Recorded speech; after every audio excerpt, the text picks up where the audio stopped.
Hey, it's Adam from Outlier. I am in gorgeous Flushing, New York, because I was at the U.S. Open today. But I wanted to give you guys a video before Thursday night football. Let's jump into it. It's the kickoff for the season. Weird stuff. Chiefs opened at around 7. They were 6.5, favored by 6.5 all summer. Kelce was ruled questionable, hurt his knee, and then the number moved all the way down to 4.5. Total opened at 53.5. Moved around and around, and it's 52 on Caesars. It's 54 at Circa, which I think is really the number to go by. It's a lot of weird movement, and here's what it means to you guys.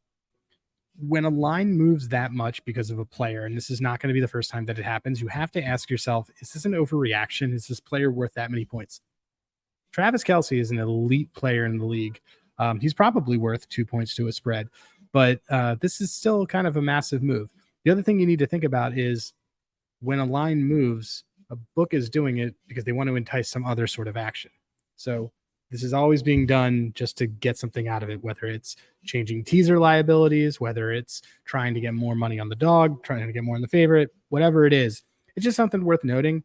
And sometimes to think, do I want to run with injury steam, or do I want to fade that and kind of make my own decisions there? So look, at the core, you got to ask, what does this line want you to do? And also you got to ask yourself, is Jared Goff in his career 12-10 road cover rate, which actually is below 500 when he's not in domes since 2020, is he going to go into Arrowhead and beat Patrick Mahomes, who, by the way, is 4-1 ATS in week ones?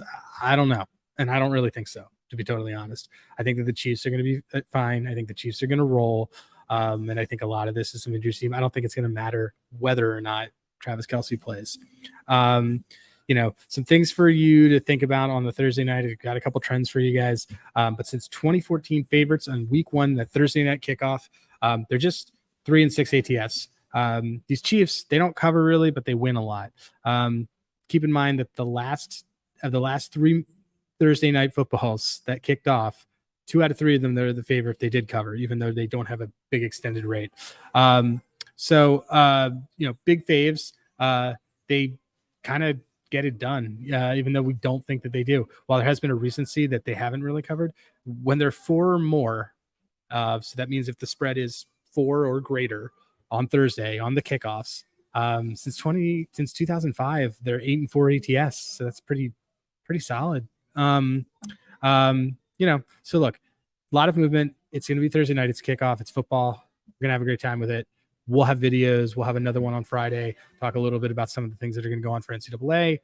Really appreciate you guys coming by and let me drop some of this, especially when I'm in a hotel traveling, watching some tennis. If you guys want to prop, Marvin Jones, under 28.5 receiving yards. He went under it in 6 of his final 10.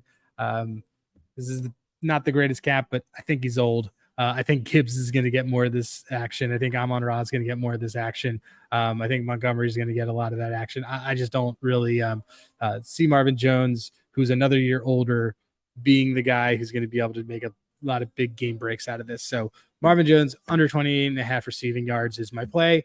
And I want your big takeaway to be, don't always trust major steam on line moves when an injury is what's at play. Thanks again. Like, subscribe, share all the comments. Let me know what you think. And hey, get ready for football.